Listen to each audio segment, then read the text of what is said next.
south of the city of Aswan, about a 3-hour drive in Abu Simbel, lie two of ancient Egypt's greatest monuments, the temples of the Pharaoh Ramses II and his favorite queen Nefertari.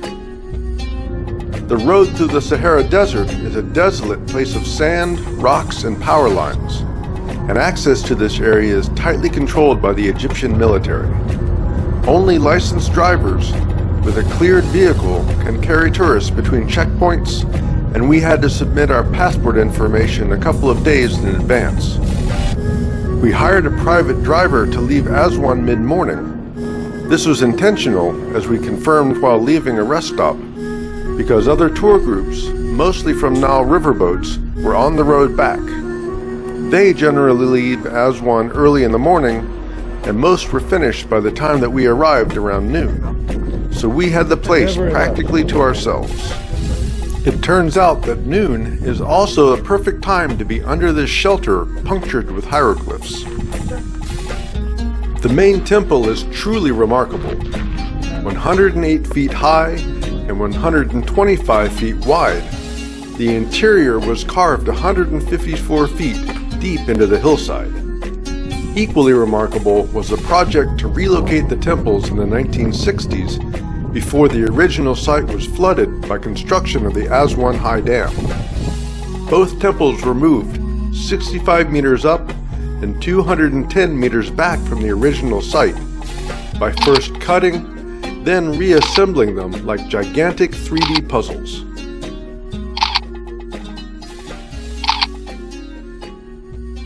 To further protect them, a concrete dome and artificial hill was built behind and around the temples. To this day, it remains the largest project ever undertaken to preserve a cultural monument. Ramses II, also known as Ramses the Great, ruled Egypt for 60 years and built many monuments to himself, primarily to show the people who was in charge.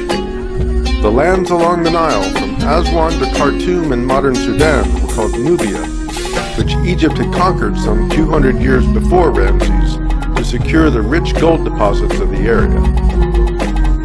The temples at Abu Simbel were built in Nubian territory to impress upon the Nubians the might of their ruler. One side of the temple entry shows Nubians enslaved to Ramses. The other shows Syrian slaves illustrating the extent of Ramses' rule.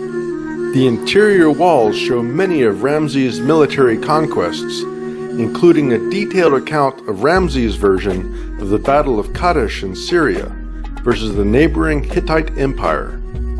The Hittites, of course, also claimed it as a victory, but the modern take is that it was a draw.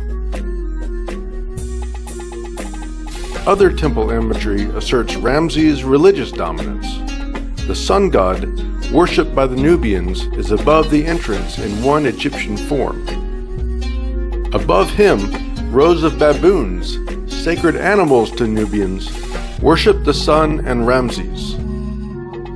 The entry chamber is dominated by 8 colossal statues of Ramses, showing his dominion over fertility, agriculture, the afterlife, the dead, resurrection, life, and vegetation.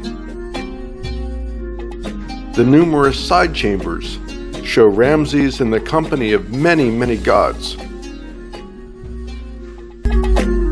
sometimes as an equal. Finally, twice a year, the sun aligns with the temple door in possibly the greatest demonstration of Ramses' power, illuminating statues of Ramses seated between 2 other deities. The god Ptah, associated with the underworld, is left in shadow. Next to the main temple, the small temple as it's known, is not small in significance. First, the stone surrounding the temple still has visible seams, clearly showing the cuts made to relocate it. Second, the male and female figures, Ramses and his wife Nefertari, are the same size. In other temples, including the Grand Temple, Nefertari is much smaller than Ramses. The small temple is dedicated to the mother goddess Hathor and the queen Nefertari, to align with Nubian beliefs, where the mother goddess was highly revered and women were more equal in society. Hathor is also represented in her cow form, another sacred Nubian animal.